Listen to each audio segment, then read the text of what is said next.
ये बीमारियां जो हैं ये भेदभाव क्यों कर रही हैं जी मेरे भाई। और महिलाओं में?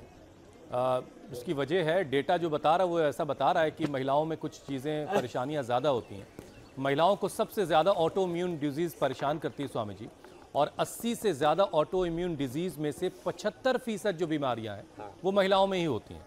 और इन ऑटो इम्यून डिजीज़ से महिलाएं कैसे खुद को बचाएं, और ये बीमारियां ज़्यादातर माँ, बहन और बेटियों को ही क्यों होती हैं, ये सवाल उनके जहन में भी होता है।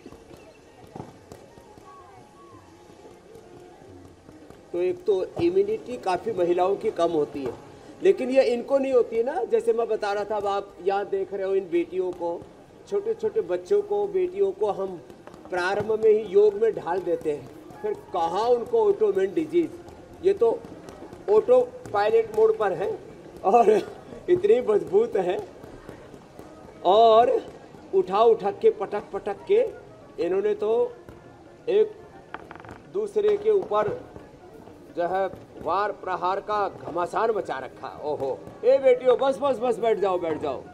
बहुत जोरदार किया भाई, जोरदार तालियां सबके लिए। हाँ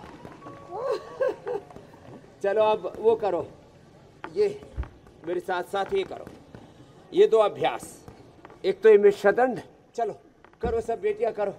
हाँ, ये मिश्रदंड। अब ये जो बचपन से ही कर लेंगे, उनकी इम्यूनिटी इतनी मजबूत हो जाएगी, करो, कि ऑटोइम्यून डिजीज, चाहे वो थायराइड की है, चाहे अर्थराइटिस की है, ये अर्थराइटिस ऑटोइम्यून डिजीज है, SLEMS, एंक्लोजिंग स्पोलाइटिस, फाइब्रोमाइल्जिया, ये थायराइड की, ये ऑटोइम्यून डिजीज के अंतर्गत आ गई है सब बीमारियां। एक तो ये, और थोड़े मजबूत हो जाएंगे तो फिर ये हनुमान दंड भी ऐसे, और थोड़ा फास्ट करना हो तो ऐसे, और जरा मजबूती से करना हो तो ऐसे, ये चक्रदंड ऐसे, ये ऐसे। तो जो है, जो ऐसे योगाभ्यास कर लेंगे, जो अपने बॉडी को ऑटो पायलट एनर्जी के मोड पर ले आएंगे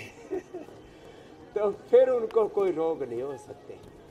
कम से कम जो इतना भी ना कर पाए, जो बड़ी उम्र की महिलाएं, आज एक माँ, उसकी उम्र थी 80 साल की, सुशील, मेरे से कहने लगी, बाबा जी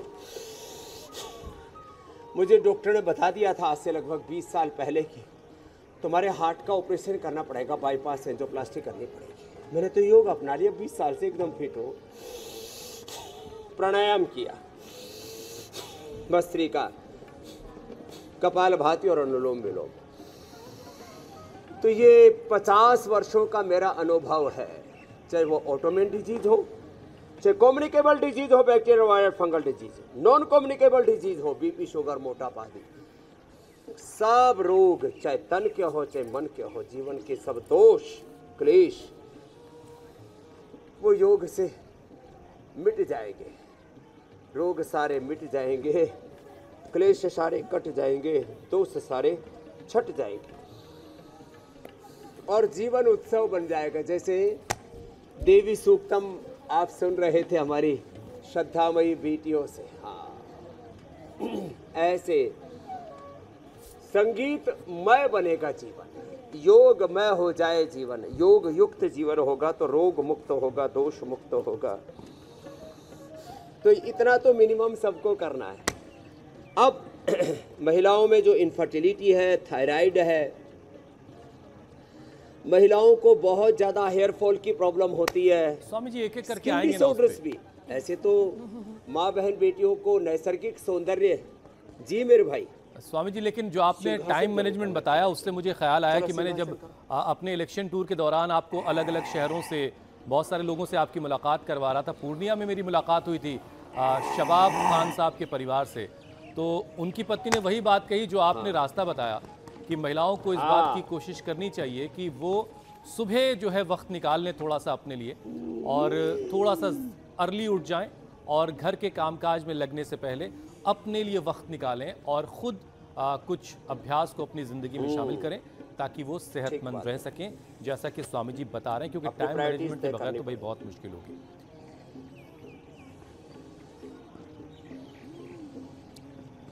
स्वामी जी, जो अगला विषय है, फर्स्ट प्रायोरिटी हमारी हेल्थ होनी चाहिए, हम कहते हैं। जी मेरे भाई। जी जी। स्वामी जी, महिलाओं में हार्मोनल इम्बैलेंस भी एक बड़ी परेशानी है और ये कई बीमारियों की वजह भी बन जाता है। तो शरीर में हार्मोन जो हैं वो संतुलन में रहें, बल्कि ज़िंदगी ही संतुलन का नाम है, तो हार्मोन्स का भी संतुलन में रहना बड़ा ज़रूरी है। कैसे होगा